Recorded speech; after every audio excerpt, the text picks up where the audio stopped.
نحمدہ و نصلی علی رسولہ الکریم اما بعد فاعوذ باللہ من الشیطان الرجیم بسم اللہ الرحمن الرحیم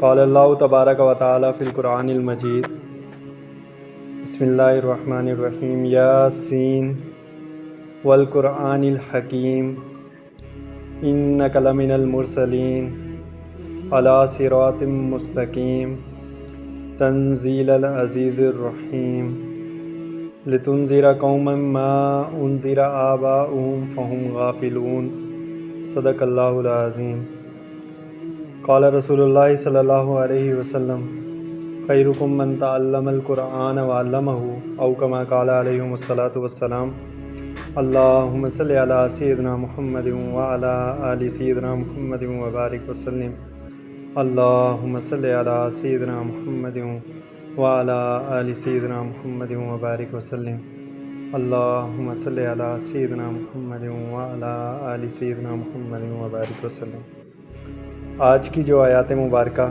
تلاوت کی ہیں وہ سورہ یاسین کی ہیں۔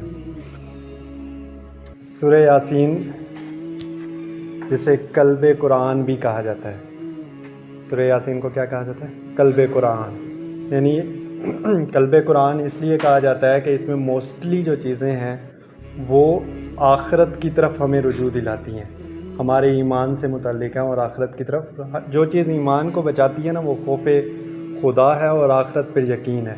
جب انسان کا آخرت پر یقین ہوتا ہے اور خوف خدا ہوتا ہے تو اس کا ایمان بچ جاتا ہے، وہ بہت ساری برائیوں سے بچ جاتا ہے۔ یعنی اگر وہ کوئی بھی برائی کچھ غلط کرنے لگتا ہے تو اسے اللہ تعالیٰ کا خوف آتا ہے اور کہتا ہے کہ میں نے اس کا کل کو جواب دینا ہے، تو وہ اس کا ایمان بچائے رکھتے ہیں۔ تو اللہ رب العزت آج کے آیات مبارکہ میں فرما رہے ہیں کہ یاسین، یاسین کیا ہے؟ حروف مقطعات میں سے ہے، اور آپ صلی اللہ علیہ، کچھ روایات میں ہے کہ آپ صلی اللہ علیہ وسلم کا نام مبارک بھی ہے یاسین۔ تو یاسین حروف مقطعات ہے، اور اس کا جو مطلب ہے وہ آپ اللہ رب العزت ہی جانتے ہیں۔ والقرآن الحکیم، والقرآن، واو جب پہلے آ جائے الف لام اسمیہ سے تو اس کا کیا مطلب ہوتا ہے؟ جس طرح والعصر تھا، اور والقرآن، ہاں قسم ہے قرآن کی، قسم ہے قرآن کی، والقرآن الحکیم، قرآن حکیم کی، حکیم کا کیا مطلب؟ ہاں حکمت سے بھرے قرآن کی قسم، یعنی اللہ رب العزت حکمت سے بھرے قرآن کی قسم اٹھا رہے ہیں، اور یہاں پر جو قسم سے مراد ہوتا ہے وہ کیا ہوتا ہے؟ گواہی ہوتا ہے۔ یعنی اللہ سبحانہ و تعالیٰ فرما رہے ہیں والقرآن الحکیم، حکمت بھرے قرآن کی قسم، انک لمن المرسلین، ان کا کیا مطلب؟ بے شک، ان کا بے شک آپ، ان کا بے شک آپ، لمن المرسلین رسولوں میں سے ہیں۔ مرسلین کا مطلب بھیجے ہوئے، رسول کا کیا مطلب ہوتا ہے؟ بھیجا ہوا۔ مرسلین بے شک آپ پیغمبروں میں سے ہیں، رسولوں میں سے ہیں، علی صراط مستقیم، صراط مستقیم کا کیا مطلب؟ بالکل سیدھے راستے پر ہیں آپ، رسولوں میں سے ہیں، پیغمبروں میں سے ہیں، آپ اللہ سبحانہ و تعالیٰ کی طرف سے بھیجے گئے ہیں، اور کیا ہیں؟ صراط مستقیم پر ہیں۔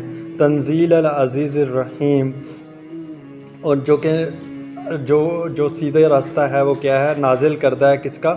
عزیز الرحیم، عزیز زبردست اقتدار، یعنی کامل اقتدار جس کا ہوتا ہے اس کو کیا کہتے ہیں؟ عزیز کہتے ہیں۔ الرحیم جس کی رحمت بھی کامل ہو، یعنی ایسی ذات کی طرف سے نازل کردہ ہے جس کا اقتدار بھی کامل ہے اور جس کی رحمت بھی کامل ہے۔ لتنذر قوما ما انذر، لتنذر تاکہ آپ ڈرائیں، خبر دیں، قوما اس قوم کو، وہ قوم، ما انذر جو نہیں ڈرائے گئے، آباؤہم فہم غافلون ان کے باپ دادا پس وہ غافل ہیں۔ یعنی آپ اس قوم کی طرف اتارے گئے ہیں اور آپ ان کو خبر دیں، ان کو ڈرائیں، ان لوگوں کو ڈرائیں جن کے باپ دادا کو نہیں ڈرایا گیا اور وہ کیا ہیں؟ غفلت میں پڑے ہوئے ہیں۔ اللہ رب العزت سے دعا ہے جو کچھ پڑھا سنا اس پر عمل کرنے کی توفیق عطا فرمائے۔ وآخر دعوانا الحمد للہ رب العالمین۔